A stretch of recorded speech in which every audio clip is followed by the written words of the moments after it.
সুস্থ হয়ে ফের পুরনো ছন্দে দেখা যাচ্ছে স্থানীয় হাতি রামলালকে। খাবারের সন্ধানে গ্রাম ও সংলগ্ন এলাকায় ঘোরাফেরা করছে সে, ফলে আতঙ্ক ছড়িয়েছে স্থানীয় বাসিন্দাদের মধ্যে। বুধবার সকালে লোধাগুলি রেঞ্জের লোধাগুলি গ্রামে ঢুকে রাস্তার ধারে থাকা কলাগাছ ভেঙে খায় হাতিটি।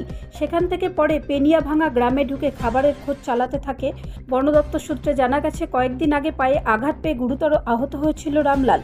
চিকিৎসার পর ধীরে ধীরে সুস্থ হয়ে ওঠে সে এবং মঙ্গলবার দুপুর থেকেই আবার স্বাভাবিকভাবে হাঁটাচলা শুরু করে।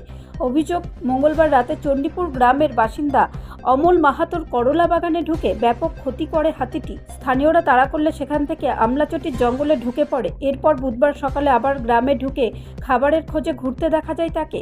এইদিকে রামলালকে একনজর দেখতে আশেপাশে গ্রাম থেকে বহু মানুষ ভিড় জমিয়েছেন, যা পরিস্থিতিকে আরও বিপজ্জনক করে তুলেছে বলে আশঙ্কা বন দপ্তরের। অন্যদিকে মঙ্গলবার রাতে ৩৫ থেকে ৪০টি হাতির একটি বড় দল লালগড় রেঞ্জের দিক থেকে কংসাবতী নদী পেরিয়ে বেলাটিকড়ি, কুরকুটশোল, জামদা, মুড়াবনি, আধারিয়া হয়ে কুশবনির জঙ্গলে প্রবেশ করে। গত কয়েকদিন ধরে এই দলটি লালগড় রেঞ্জের বিভিন্ন এলাকায় তাণ্ডব চালিয়ে ব্যাপক ক্ষয়ক্ষতি করেছে বলে অভিযোগ।